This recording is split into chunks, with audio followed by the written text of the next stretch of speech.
I'm a freelancer with ADHD, so focus is not something that comes naturally to me, and it really doesn't come naturally to me when I've had a bad night's sleep and I'm just not feeling in the zone. So today I'm going to share with you some of the tools that I use to get back in the zone and get something done when I have to get it done.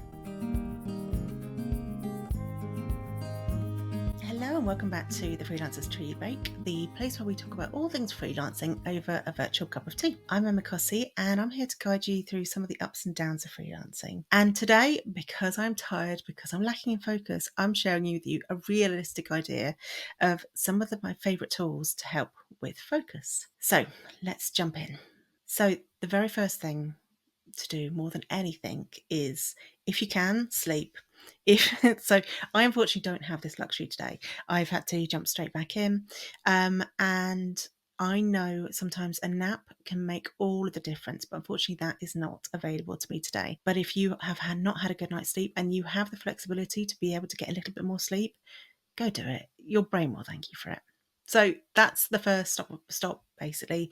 If you can, get a little bit more sleep. If that's not possible, let's move on to the next step. So the very first thing I do if I'm really struggling with focus is brain dumping first, because quite often if I am struggling to focus, it's because there are too many things running around in my head. And brain dumping it all on paper, whether it's a mind map or just a scribbled list, really helps. And quite often I will go through that list and I will use a highlighter to highlight the things that need to be done immediately or what needs to be focused on. It really just helps to have everything out on paper and see it, rather than lots of thoughts bouncing around in my head and not being able to focus on one thing. If I have it on paper, I know that there's a plan there. Once I've got it on paper, I use Sunsama to plan out my day. So Sunsama is a tool that I've been using for probably 2 or 3 years now. I love it because you can log on. I've got all my to-do lists in there, all my weekly intentions, and I can also take my email and turn any of the messages into tasks. So for me, when I'm overwhelmed with my inbox, I can open up my inbox in Sunsama, turn those emails into tasks and slot them into my calendar. It makes it so much easier. And it also pushes me to guesstimate how much time I think things will take and then put it into the calendar. And if I put too many things in, or I've got too many tasks and not enough time, Sunsama will call me out on that and say, you do not have enough time to do all these things today. What needs to be pushed back? It's really good for helping me focus because it makes me realise I can't achieve all of these things. I can achieve some of them. Which ones do I need to prioritise? Next thing I do is refer to, and this is particularly for ADHD, but actually I think it's really good for everybody. Jesse J. Anderson, who has a wonderful book called Extra Focus, he refers to something called the 4 C's of motivation. And the 4 C's are captivate, create, compete, and complete. And I'll go into these in a bit more detail now. So captivate is make it interesting. So if I have a task that I need to focus on, I need to think, how can I make this more interesting? Is there a better way to do this that will be more interesting for my brain? I don't have to do things in the usual order. I can mix things around, or it might even just be taking my laptop somewhere different. It's just about saying to myself, how can I make this more fun or interesting? Next one is create. So how can I make this more creative or novel? So I think I might have mentioned this in previous episodes where say, for example, you're doing your accounts, you might want to get yourself a brand new notebook or something that feels fresh and new. If I'm really struggling to keep on top of things like housework, I might go buy myself like a new cleaning product or something like that. Or if I feel like my coaching practice needs freshening up a bit, I might buy a new book on coaching just to give myself some new insights and things. So it's about keeping things novel and creative and interesting. And sometimes when you need to focus, that can be enough to get you on that focus or in that focus zone. Third one is compete. So challenge yourself. I'm going to do this by X, Y, Z, or I'm going to do this by 12 o'clock today, or how much am I going to get done in the next hour? You can do it with other people. So you might want to speak to a friend and say, we both need to do this task. Who's going to do it first? So you can add in that competitive element. But I also think it works for body doubling. So that's where you show up, and I'll talk about more about that in a moment, with other people who are working on their own thing. You can do it in person or on Zoom, and that can be really, really helpful in terms of having that element of competition. And finally, this is the one that most people rely on, complete, which is creating urgency. So it's usually deadlines, it's something you've got to get done by a certain time. And more often than not, this is the default that we rely on to get something done and to keep focused, that you have to get it done by that time.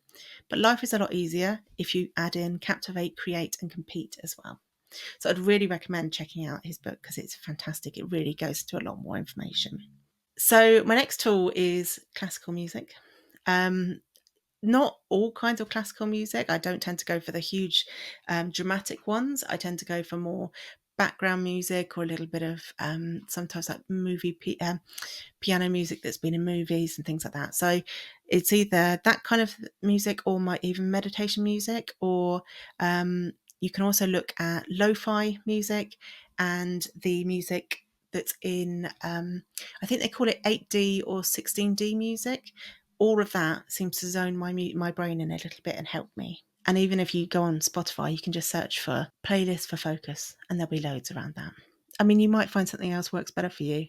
You might prefer jazz, you might prefer rock music. Find the music that works for you. I don't find, if I need to focus, podcasts work for me. Sadly, that would be amazing if it did. So the next one is setting a timer. Setting a timer is a really big one for me. I know if I set a timer for when I have to get something done, I'm much more likely to get it done in time. There is something called Parkinson's law, which is the law that and I'm going to butcher how it's explained, but essentially it's the task will take the amount of time that you allow you set for it to be taken. So if you say, I've got to do this email in the next hour, it will take you the hour. If you say, I'm going to set a 10-minute timer and get this email done, you'll probably get it done in the 10 minutes. It's not always the case, but most of the time we need to set timers to keep ourselves on track.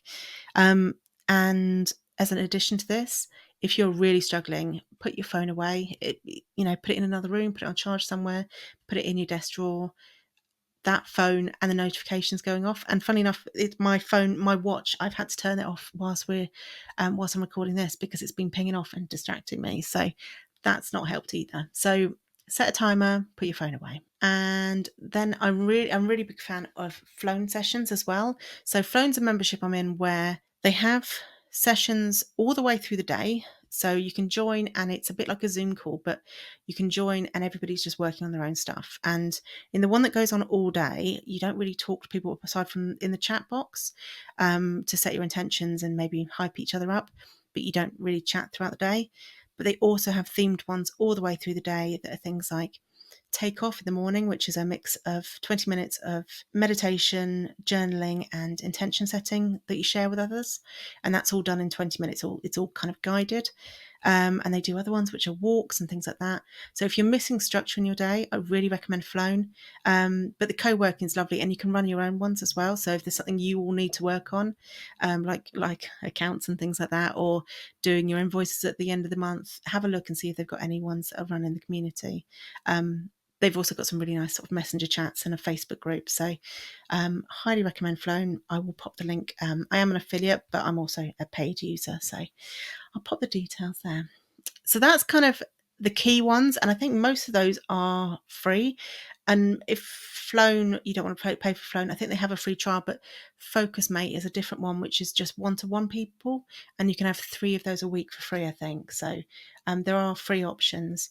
But pretty much everything else here is free. It just basically requires you to take a step back and think, how can I change my environment, change the way I'm doing things to be more focused, rather than saying, I need to focus.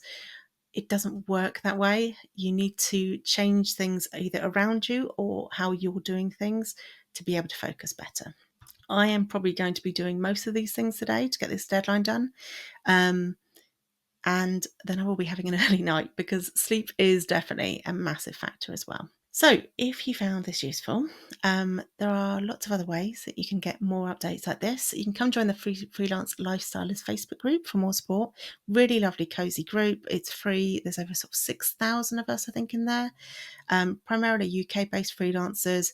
Everybody is very supportive of each other. There's no kind of nastiness or anything like that. All about collaboration, not competition.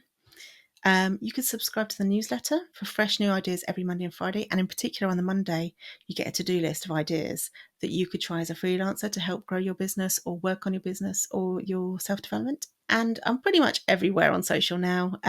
Just have a look for Emma Cossey and you'll find me, or have a look in the notes and you'll be able to find the information there. I'd love to know what tools you love for focusing. So please do comment and I'd love to hear what they are.